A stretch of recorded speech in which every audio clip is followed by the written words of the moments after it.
একদিন নবী মুস্তাফায় রাস্তা দিয়া হাইটা যায়, হরিণী একটা বান্ধা দেখেন সে থাই গাছের তলায়।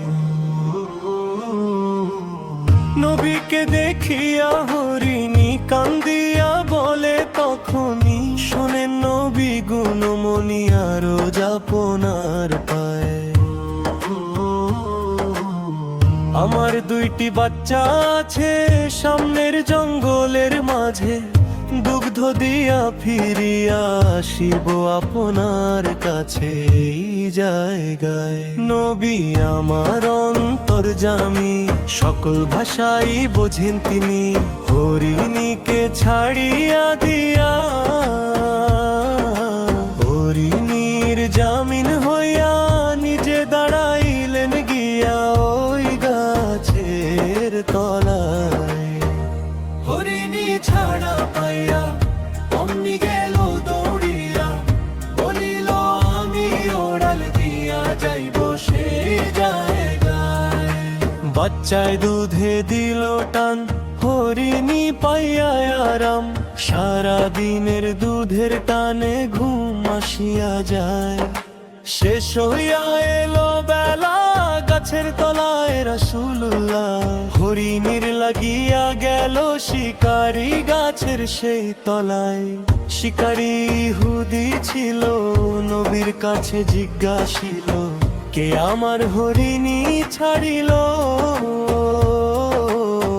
জানিলে সত্য কথা বলো, আমার হরিণী যে ছিল বান্ধা এই গাছেরই তলায়। এই কথা শুনিয়া বলেন নবী মুস্তাফা, আমি হরিণী দিলাম ছাড়িয়া, ও আদাসে গেছে করিয়া,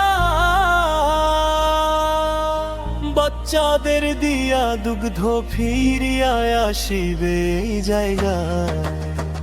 শিকারি হাসুনিয়া উঠিল বস্যা হইয়া, হাতে তলোয়ার তুলিয়া আলামিনের সামনে সে দাঁড়ায়।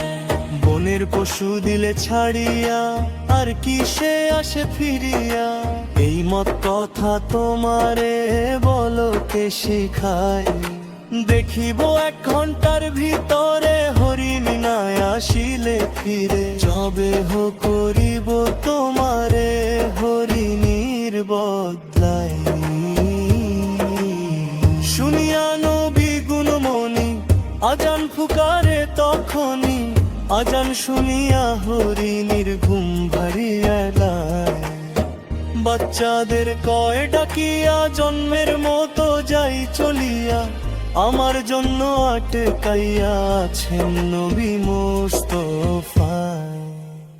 হরিণী গেল দৌড়িয়া, বাচ্চা দুটি কয়ে কান্দিয়া, মা যদি ঘুমরিয়া যায়, এই না নশ্বর দুনিয়ায় আমরা বাঁচিব কেমন করিয়া?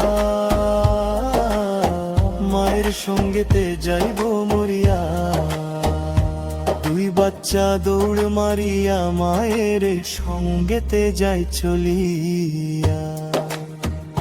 ইহুদি আছে তলোয়ার হাতে, দাঁড়াইয়া নবীর সামনেতে, এমন সময় দূর হইতে হরিণী দেখা যায়। দৌড়িয়া হরিণী আসিল, বাচ্চা দুটিও সঙ্গে ছিল, 3 হরিণী গিয়া পড়িল নবীজির পায়।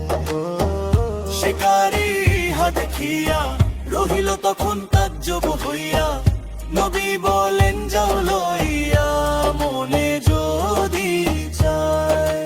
আল্লাহু আল্লাহু আল্লাহু